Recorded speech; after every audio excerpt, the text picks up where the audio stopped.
Salam geng, racun kali ni kita ada OnePlus 10T yang mana OnePlus masih guna formula yang sama lah macam korang tahu, yang mana T series ni biasanya OnePlus akan fokuskan lebih dekat performance.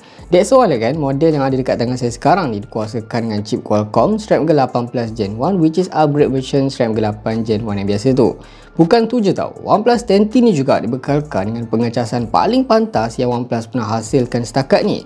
150W seperbuk yang diklaim hanya 19 minit je kan untuk full charge kan phone ni. Selain tu dia ada total RAM sampai 23GB, 50MP triple camera dan 120Hz smart display. Tapi kan di sebalik kepantasan yang OnePlus tawarkan dekat OnePlus 10T ni, ada beberapa features yang terpaksa dikorbankan. Kalau korang nak tahu, jom kita mulakan racun sekarang.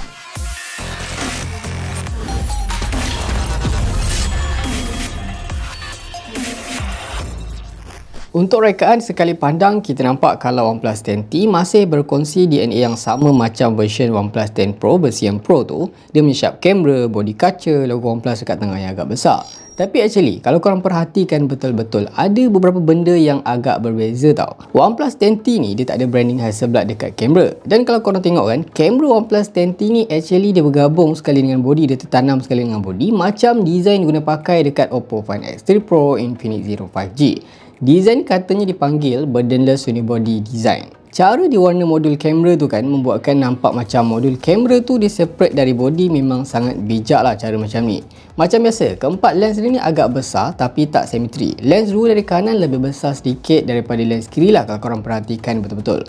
Untuk warna jet green yang ada dekat tangan saya sekarang ni kan, dia ada kemasan glossy. Feel pegang dia agak okey, sedap, smooth.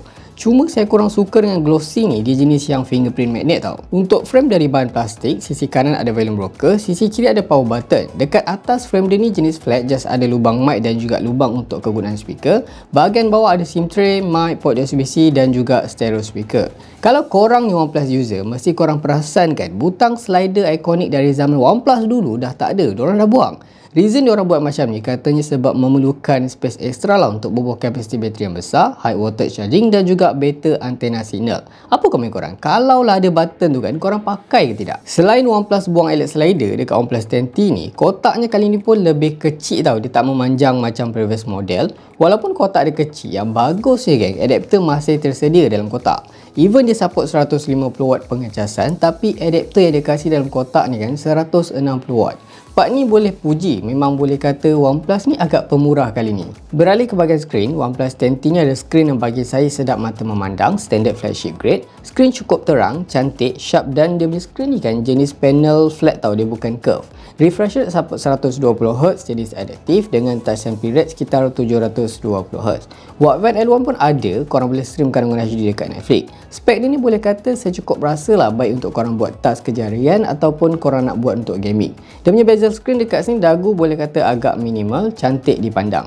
Untuk pengalaman singkat saya dengan OnePlus 10T ni, boleh kata so far so good lah. Even Snapdragon 8 Plus Gen 1 ni kan on paper 10% lebih power daripada Snapdragon 8 Gen 1, tapi real life usage tu memang tak rasa sangat perbezaan dia. Boleh kata segalanya kan untuk multitask memang smooth, responsive dan juga laju. Tapi actually tau, improvement terbesar yang ada dekat chip ni 30% lebih cekap tenaga, jimat bateri dan dapat memastikan suhu phone terkawal.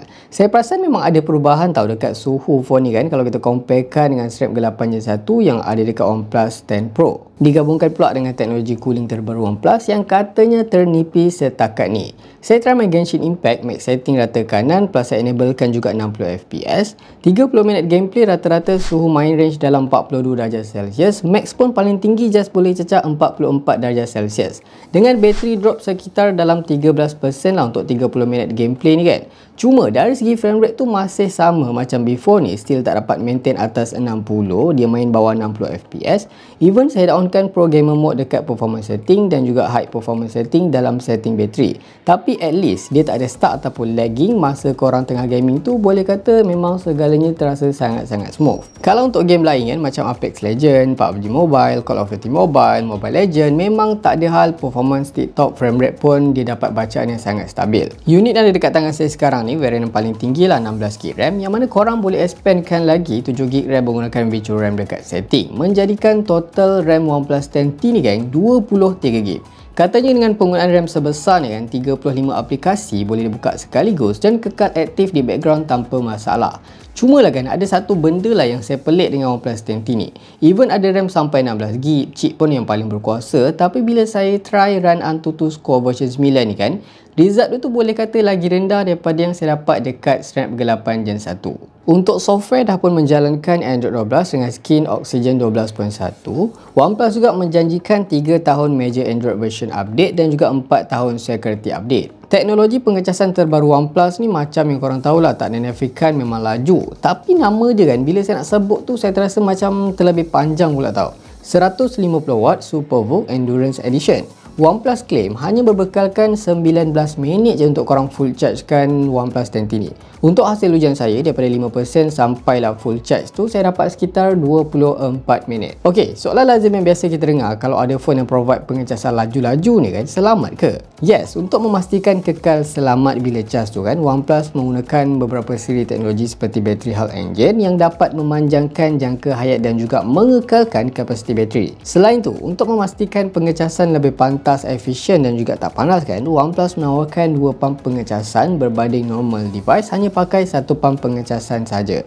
Dari segi bateri dekat sini, walaupun bateri OnePlus 10T kecil sikit daripada OnePlus 10 Pro, tapi ketahanan dia bagi saya agak impresif tau. Rata-rata saya dapat screen on time sekitar 8 ke 9 jam untuk penggunaan data always on, 120 Hz refresh rate, gaming dan juga untuk buat tugasan harian. Kamera OnePlus 10T ni kan, kalau kita tengok spek dia tu, boleh kata agak downgrade sikit lah kalau kita comparekan dengan OnePlus 10 Pro. Dan kali ni diorang tak sertakan sekali dengan Hasselblad. Kiranya kan total OnePlus 10T ni OnePlus tune sendirilah dia punya kamera tu. Kamera utama 50MP, dia pakai sensor daripada Sony lah, IMX766, yang mana sensor ni memang famous, mostly korang nampak sensor ni diguna pakai pada phone-phone mid-range dan juga support OIS. Yang lain dia juga ada 8MP ultra wide angle camera, dan terakhir nak bagi nampak banyak lens tu, dia bubuh juga 2MP macro. Manakala untuk selfie kamera sekitar 16MP saja. 50MP main kamera dia tu boleh kata dapat produce gambar yang cun lah untuk daylight shoot. Level detail pun ok, color balance dan juga dynamic range pun boleh kata masih boleh diterima.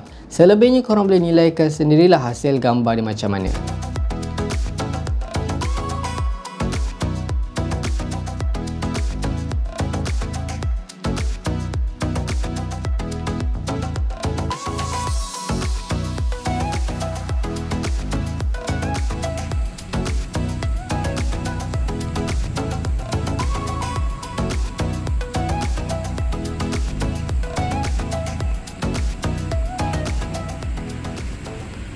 Untuk features extra, dekat phone ni tertanam 15 antena dekat sekeliling body untuk membentuk sistem antena 360 darjah yang katanya kan dapat bagi isyarat Wi-Fi dan juga seluler lebih kuat. Dia juga ada Hyperboost Gaming Engine untuk memudahkan ketika kita gaming. Haptic Engine masa typing pun sedap, stereo speaker dia pun kuat, bunyi boleh tahan, dan juga ada support Bluetooth 5.2, Wi-Fi 6 dan juga 5G. Kekurangan dia dekat sini macam biasalah, dia tak ada audio jack, tak ada slot micro SD card dan tiada pengesahan kalis air IP68. Untuk harga rasmi, kalau korang tertanya, actually saya sendiri pun tak tahu, diorang tak dedahkan lagi. Tapi korang jangan risau, phone ni memang bakal dilancarkan dekat pasaran Malaysia sekitar 18 Ogos nanti. So korang agak-agak berapa harga dia. Tapi kalau harga global dia kan, varian yang paling tinggi yang ada dekat tangan saya sekarang ni 16GB RAM dekat 3000 lebih macam tu. Kalau masuk Malaysia rasanya lagi keras lah kot, lebih kurang macam harga OnePlus 10 Pro. So apa komen korang? Kalau korang suka video ni, jangan lupa tinggalkan like, share, komen dan juga subscribe. Itu sahaja racun kali ni. Jumpa lagi di racun-racun seterusnya. Assalamualaikum.